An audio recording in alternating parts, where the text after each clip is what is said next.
Hello students, how are you all? Hope you are very much fine in this quarantine period. So the topic that we are going to start today is the class 12 biology, and today we are going to start a new chapter, that is the reproductive health. Okay, so see you all, the reproductive health, the name of the chapter that we are going to do is reproductive health. So in this video, particularly in this video, what we are going to do, we first we will have an introduction session. After that introduction session, we will be doing the first part, that is the reproductive health problems and strategies. सही है. अब reproductive health का सबसे पहले अगर हमें थोड़ा introduction आप पढ़ लेते हैं, फिर इसके बाद मैं आपको समझाऊंगा. सही है. तो देखो इंट्रोडक्शन में क्या लिखा है कि मैं आपके सामने बुक खोल कर रखा हूँ, तो आप बुक को फॉलो करिए और मैं आपको पढ़ा रहा हूँ, वो आप सुनिए पहले. You have learned about human reproduction system and its functions in chapter 3. Now let's discuss a closely related topic, reproductive health. What do you understand by this term? The term simply refers to healthy reproductive organs with the term simply refers to the healthy reproductive organs with normal functions. Reproductive health मतलब सबसे पहले हमारा जो दिमाग में आता है कि we are concerned with reproductive system, or the first term that comes into our mind is about reproduction. तो सही है. तो रिप्रोडक्टिव हेल्थ का लिटरली या सिंपली अगर हम एक्सप्लेन करना चाहते हैं तो it refers to the healthy reproductive organs with normal functions. मतलब हमारा जो रिप्रोडक्टिव ऑर्गन्स है, चाहे वो टेस्टिस हो, कोई भी ऑर्गन वास डिफरेंस हो, चाहे वो आपके पेनिस हो, या कोई भी रिप्रोडक्टिव फीमेल रिप्रोडक्टिव ऑर्गन हो सकता है, मेल रिप्रोडक्टिव ऑर्गन हो सकता है, या कोई भी पार्ट्स या किसी भी फंक्शन अगर सही हो रहा है, नॉर्मल बॉडी फंक्शन अगर हो रहा है वो सब रिप्रोडक्टिव पार्ट्स का, then we are can say that we are reproductively healthy. However, it has a broader perspective and also includes the emotional. However, it has a broader perspective and includes the emotional and social aspects of reproduction also. So basically we can say that reproductive health, it is defined as a state of complete well-being. ठीक है ना. तो basically अगर आप देख पा रहे हो कि reproductive health या reproductive healthy is not only just concerned about how your body reproductive parts are working, but you must remember that it is a state of complete well-being. हमें हर तरह से अच्छा हो रहना है, और अगर हम अच्छा रहे तो उसी स्टेट को हम कहेंगे कि वी आर रिप्रोडक्टिवली हेल्दी. चाहे वो हमारा फिजिकल स्टेट हो, चाहे वो हमारा साइकोलॉजिकल स्टेट हो, चाहे वो हमारा इमोशनल स्टेट हो, या हमारा जो बिहेवियर, या हमारा जो सोशल, जो अगर हम एनवायरनमेंट का भी हम बात कर सकते हैं यहाँ पर, तो ये सब अगर सही हो, ठीक है ना, तो हम कहते हैं कि we are reproductively healthy. So now you can see, or now I am going to show the what is the meaning. So यहाँ पर आप लोग देखो कि according to the World Health Organization WHO, reproductive health means okay, so reproductive health now comes to the definition. Please concentrate. Reproductive health means a total well-being in all aspects of the reproduction, that is physical, emotional and behavioral and social. ठीक है. So reproductive health is a state of complete well-being of all the aspects of reproductive system. It includes physical, emotional, social and behavioral.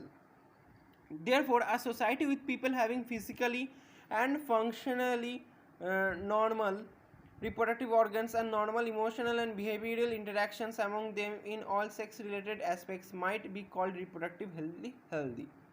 ठीक है. तो basically अगर आप देखो कि किनको हम रिप्रोडक्टिव हेल्दी कहेंगे, कि एक सोसाइटी में अगर people is there having physically and functionally normal reproductive हो, अगर इंसान के पास फिजिकली और फंक्शनली नॉर्मल रिप्रोडक्टिव ऑर्गन्स हो, मतलब उनका जो रिप्रोडक्टिव पार्ट्स है वो अगर सही से वर्क कर रहा है उस स्टेट में, एंड नॉर्मल इमोशनल स्टेट होना चाहिए. ठीक है. उत्तेजित नहीं होना है, ठीक है। एंड बिहेवियरल इंटरेक्शन मतलब अगर वो इंसान की तरह जो हम कहते हैं नॉर्मल बिहेवियर कर रहा है, then in among them in all sex related aspects might be called reproductively healthy. Why is it important to maintain reproductive health and what are the methods taken up to achieve it? Let us examine them. सही है। तो basically मैं आपको अभी एक चीज़ दिखा रहा हूँ, वो आप देखो आप लोग, ठीक है ना।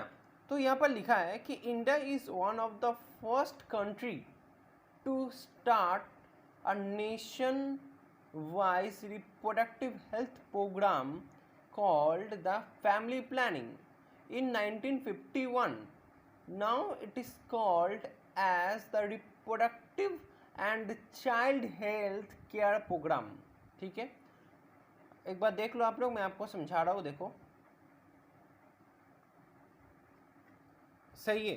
तो बेसिकली फैमिली प्लानिंग इंडिया ने स्टार्ट किया था in 1951 after the very independence that India got in 1947। और फैमिली प्लानिंग इन 1951 के बारे में आप थोड़ा बहुत पढ़े होंगे SST में, जहाँ पर Jawaharlal Nehru under the leadership of Jawaharlal Nehru ये स्टार्ट हुआ था। तो basically family planning was a initiative taken by the Indian government in those days just to provide reproductive health, just to aggravate the concept or to influence the concept of reproductive health को बढ़ावा देने के लिए ये किया था। और आजकल ये इस नाम से जाना जाता है, reproductive and child health care program. Okay, now reproductive health problems and strategies के बारे में हम पढ़ेंगे। तो देखो रिप्रोडक्टिव हेल्थ के बारे में पढ़ते हैं, चलो।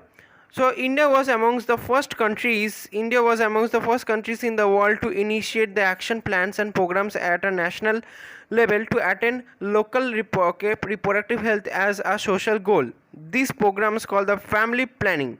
ठीक है, तो the thing just I was talking about is there. तो मैंने आप लोगों को एक बहुत brief idea दे दिया है कि were initiated in 1951 and are periodically assessed over the past decades, improved programs covering wider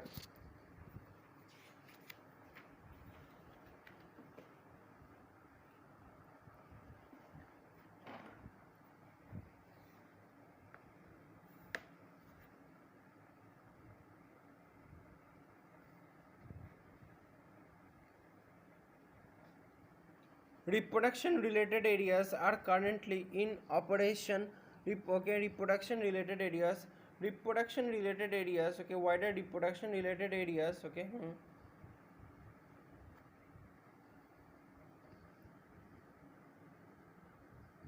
Okay, see, so reproduction related areas are currently in the operational under the popular name as reproductive and child care health programs, creating awareness among people about the various reproduction aspects and providing facilities and support for building reproductively healthy society are the major tasks under these programs. Okay, ठीक है। तो basically ये हमारा था कि तो basically these were a very introduction class. So basically अगर आप देखोगे, सो बेसिकली ये हमारा इंट्रोडक्शन क्लास था जहाँ पर हमने कवर किया इंट्रोडक्शन पार्ट। तो नेक्स्ट जो वीडियो मैं आपको डालूंगा that is on the part 2। Here will be discussing about the problems regarding your reproductive health, जहाँ पर हम कुछ टॉपिक्स के बारे में पढ़ेंगे। तो देख लो क्या क्या टॉपिक्स के बारे में पढ़ेंगे। Lack of awareness among people, ठीक है।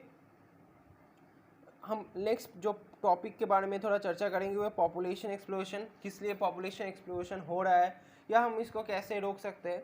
थर्ड जो जिसके बारे में हम पढ़ेंगे हुए myths and misconceptions about the reproductive health, ठीक है, या कोई भी चीज़ के बारे में जो मिथ एंड मिसकॉन्सेप्शंस क्या है रिप्रोडक्टिव हेल्थ के बारे में वो हम पढ़ेंगे।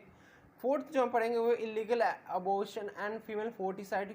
तो आप लोग इस कंसेप्ट के बारे में भी हम आपको पढ़ाएंगे, जहाँ पर फीमेल अबॉर्शन, जहाँ पर अनवांटेड प्रेगनेंसीज के बारे में आप पढ़े सुने होंगे। उसके बाद कंसर्वेटिव मेथड्स यूज़ करना पड़ता है, वरना अबॉर्शन करना पड़ता है इलीगली। और जो डॉक्टर्स करते that they also do for money. और नेक्स्ट जो टॉपिक है वो है फीमेल फोर्टिसाइड, क्योंकि जब बहुत सारे फैमिलीज़ में या बहुत सारे रूरल बैकग्राउंड में अभी भी ये प्रथा चलती है कि लड़की जो अगर जन्म लेती है किसी भी परिवार में तो उसे बोझ समझा जाता है। So she the mother thinks that she is unable to give birth to a son and the female are being killed at a very small age for 6 month, और जन्मते ही उनको मार दिया जाता है या अबॉर्शन किया जाता है। तो sex determination, female foeticides, human trafficking, तो ये सब आइडियाज़ जो होती है उसके बारे में आप पढ़िए। और फिर जो हमारा पढ़ेंगे वो है STDs, that is the sexually transmitted diseases, that these are the disease that are getting transmitted during the sexual intercourse. तो इन सब के बारे में हम पढ़ेंगे। प्रॉब्लम्स रिगार्डिंग रिप्रोडक्टिव हेल्थ के बारे में आप लोगों को मैंने बता दिया। तो नेक्स्ट जो हमारा टॉपिक होता है वो स्ट्रैटेजीज़, लेकिन स्ट्रैटेजीज़ का वीडियो नेक्स्ट पार्ट में आएंगे। तो तब तक पढ़ते रहिए और अगर ये वीडियो अच्छा लगता है आप लोगों को तो प्लीज़ सब्सक्राइब करिए और अपने दोस्तों में ये बांटिए। Thank you.